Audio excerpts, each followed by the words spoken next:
remember a couple months ago when the Hamas protesters were burning down all our universities and taking down flags and everything else. There was that great moment at the University of North Carolina where the frat bros over at UNC, they stopped the jihadists and they put up the American flag. Well, Netanyahu gave them a shout out.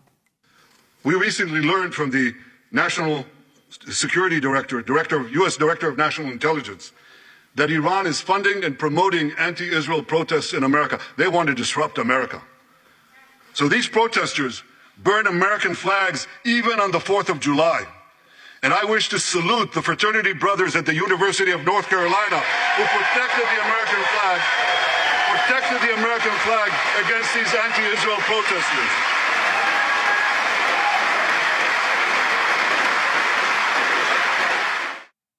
Imagine a Democrat giving a speech where they said they'd like to salute the UNC frat bros for protecting the American flag.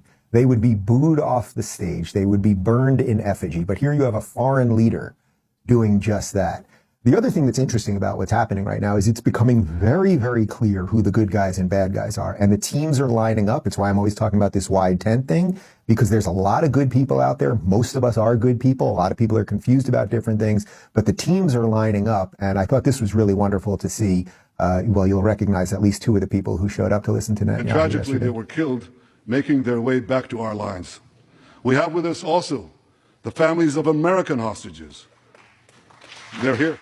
Yeah, so that was Elon Musk. So he's putting his butt on the line. You know what kind of crazy hate he's going to get from the jihadists and the Democrats. Same difference when it comes to that. And of course, sitting next to him was my good friend Douglas Murray, which was wonderful. Right in front of Elon there was one of the hostages who was just rescued a couple weeks ago, and some of their family members and everything else.